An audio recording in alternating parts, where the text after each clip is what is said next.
پھر مجھے کربلا یاد آ گیا کہ یہی مہینہ تھا، 10 محرم تھی اور جمعے کا دن تھا اور نماز کا وقت داخل ہوا، تو امام علی مقام نے اپنے لشکر کے سردار زہیر سے فرمایا ان سے کہو جنگ بند کریں یا تھوڑی دیر کے لیے رک جائیں، میں نماز پڑھ لوں، ہمیں نماز پڑھنے دیں۔ تو زہیر نے گھوڑا آگے بڑھا کر کہا شمر سے تھوڑی مہلت دو، ہم نماز پڑھ لیں، پھر تم نے جو مرضی کرنا ہے، نماز تو پڑھنے دو۔ شمر نے کہا ہم نماز نہیں پڑھنے دیں گے۔ ایک اور کوفی کھڑا تھا، اس کا نام حسین بن نمیر، انہوں نے کہا تمہاری نماز ہوتی ہی نہیں۔ انہوں نے کہا لعنت ہے تم پر، جس گھر کی طفیل نماز ملی ان کی نہیں ہوتی۔ پھر انہوں نے واپس آ کر عرض کی حضور وہ نماز پڑھنے کے لیے جنگ نہیں روکیں گے۔ کہا اچھا پھر ہم نماز تو نہیں چھوڑ سکتے۔ میرے رب کی قسم اگر حسین نماز نہ پڑھتے تو انہیں کوئی فرق نہ پڑتا، لیکن ایک فرق پڑتا کہ پھر پیغام ادھورا جاتا، میسج ادھورا جاتا، اور میسج یہ دینا تھا کہ زیر خنجر بھی یہ پیغام سنایا ہم نے کہ ہم نے تلوار کی دھاروں کے نیچے بھی سر جھکانا ہے، اور ہم نے تڑپتے جسموں کے ساتھ بھی سجدہ کرنا ہے، اور ہم نے زخمی جسموں کے ساتھ بھی اللہ کے سامنے رکوع کرنا ہے، اور ہم نے خون آلود جسموں کے ساتھ بھی رب کے سامنے کھڑے ہو کے آنے والی نسلوں کو پیغام دینا ہے کہ نماز وہ ہے جسے اس وقت میں بھی نہیں چھوڑا جا سکتا، تاکہ کوئی یہ کہہ نہ سکے میں کیسے پڑھتا، میری جاب تھی میں کیسے پڑھتا، میری آنکھ نہیں کھلتی میں کیسے پڑھتا، میری عادت نہیں۔ اللہ کی قسم یہ جنتی نہیں تھے، جنت کے سردار تھے، صرف جنتی نہیں تھے، جنت کے سردار تھے، صرف جنتی نہیں جنت کے سردار۔ اور یہ سرداری کب ملی؟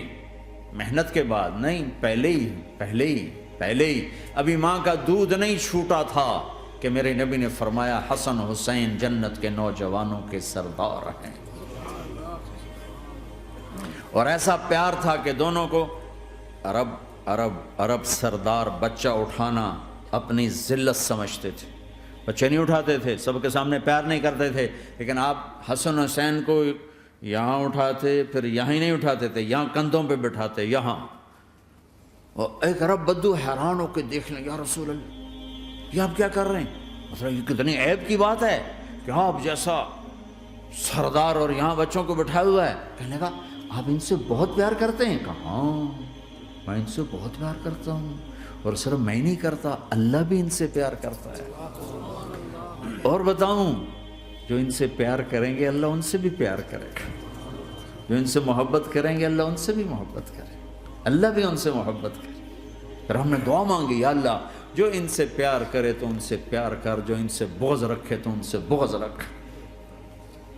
حضرت حسن سر سے لے کر کمر تک اللہ کے نبی کی 100% کاپی تھی، چہرہ یہ آدھا حصہ اوپر والا نبی کے مشابہ، یہاں سے نیچے پاؤں تک علی کے مشابہ، باپ کے مشابہ۔ حسین اس کا الٹ، سر سے لے کر کمر تک علی کے مشابہ، کمر سے لے کر پاؤں تک اللہ کے نبی کے مشابہ۔ اس مشابہت پر ہمارے نبی کہا کرتے تھے حسن میرا بیٹا ہے، حسین علی کا بیٹا ہے۔ ہائے ہائے کیا کیا لاڈ لڈائے اور کیا لوگوں نے کر دیا ان کے ساتھ۔ نماز جیسے عظیم عمل میں، نماز جیسے آپ رکوع میں ہوتے تو حسن آ کر نہ پاؤں میں گھس جاتے تھے، یہاں سے نکلتے ادھر، یہاں سے نکلتے یوں، سجدے میں جاتے تو کمر پہ بیٹھ جاتے تھے، فرض نماز کا سجدہ۔ تو ایک دفعہ پہلی دفعہ جب یہ قصہ ہوا تو آپ نے سجدہ لمبا کر دیا، بچے کے اتارا نہیں، اٹھے نہیں، سجدہ لمبا کر دیا۔ پچھلے پریشان ہو گئے کہ اتنا لمبا سجدہ کہیں آپ فوت تو نہیں ہو گئے۔ تو جو پہلی صف میں تھے نا انہوں نے یوں کر کے دیکھا، چکر کی وہ دیکھا تو حسن کمر پہ چڑھے ہوئے، تو قریب ایک آدمی نے آگے ہاتھ بڑھا کے کھینچنا چاہا، تو آپ نے یہاں سے دیکھا ہاتھ آ رہا ہے، تو آپ نے اپنے ہاتھ سے یوں اشارہ، نماز میں یوں اشارہ کیا کہ میرے بچے کو نہ چڑھو۔ جب حسن خود اترے پھر آپ سجدے سے اٹھے، کبھی حسین چڑھ جاتے تھے کبھی حسن دونوں ہی چڑھتے تھے، یہ اس طرح حسن کے بعد کبھی یہ کبھی وہ، کبھی یہ کبھی وہ۔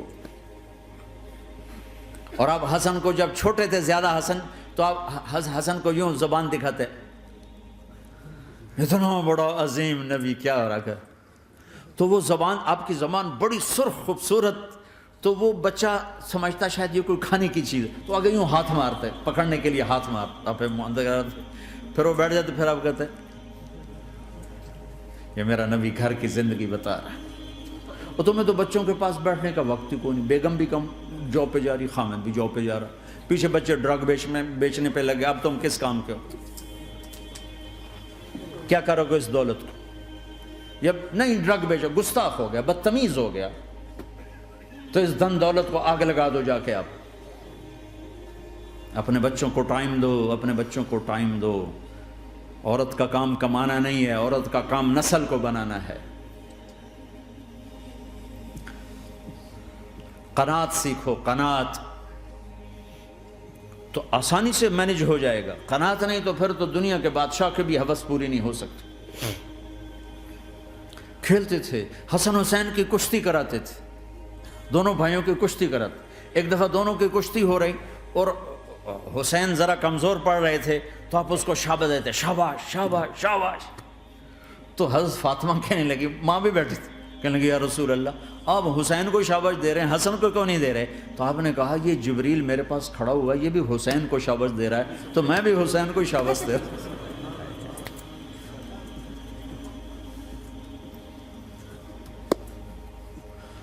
ایسی ہستیاں، لیکن ایک سبق ہے، یہ ہونا چاہیے تھا تاکہ امت کو پتہ چلے کہ دین کتنی قیمتی چیز ہے۔ وہ جی اللہ بڑا غفور الرحیم ہے، میں نہ ہمیں ڈرایا کرو۔ ہاں اللہ بڑا غفور الرحیم ہے، لیکن اس کا کوئی عدل بھی ہے۔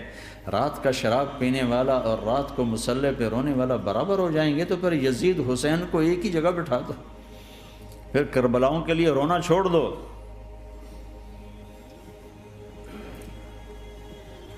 رات کو ناچنے والی، رات کو رونے والی برابر ہو جائیں گے، سود کھانے والا، حلال کھانے والا برابر ہو جائیں گے، شراب بیچنے والا اور مزدوری کرنے والا برابر ہو جائیں گے، جھوٹ بولنے والا، سچ بولنے والا برابر ہو جائیں گے۔ افنجعل المسلمین کالمجرمین ما لکم کیف تحکمون ام لکم کتاب فیہ تدرسون۔ اس سے زیادہ واضح کیا بتاؤں کہ میرا رب کہتا ہے کون سی کتاب میں لکھا ہوا ہے کہ ماننے والا نہ ماننے والا برابر کر دوں گا؟ کون سی کتاب میں؟ اللہ کو یہ کہنا پڑ رہا ہے ام لکم کتاب فیہ تدرسون، کس کتاب میں یہ لکھا ہوا ہے؟ ام نجعل المتقین کالفجار، ایک بدماش اور ایک فرمانبردار کو برابر کر دوں؟ کہاں لکھا ہوا ہے؟ ایسی ہستیاں،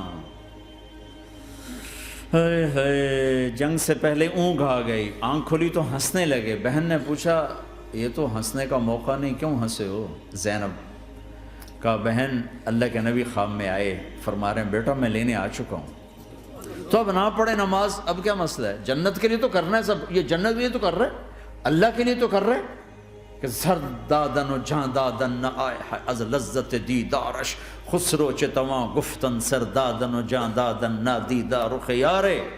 اس اللہ کے لیے تو سر کٹا رہے ہیں، تو وہ تو راضی ہو چکا ہے، نبی آ چکا ہے، آؤ بیٹا میں لینے آ چکا ہوں، تو اب نہ پڑھیں نماز۔ نہیں نہیں، برمنگم والوں کو کون بتائے گا کہ نماز کیسی چیز ہے؟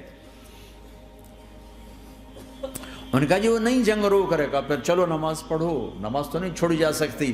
آدھوں کو روک دیا تم جنگ کرو، آدھوں سے کہا تم نماز پڑھو، آدھوں نے نماز پڑھی، آدھوں نے جنگ کی۔ پھر جنہوں نے نماز پڑھی انہوں نے کہا تم آگے بڑھ جاؤ، ان سے کہا تم جا کے پیچھے اللہ کے بارگاہ میں سجدہ کرو۔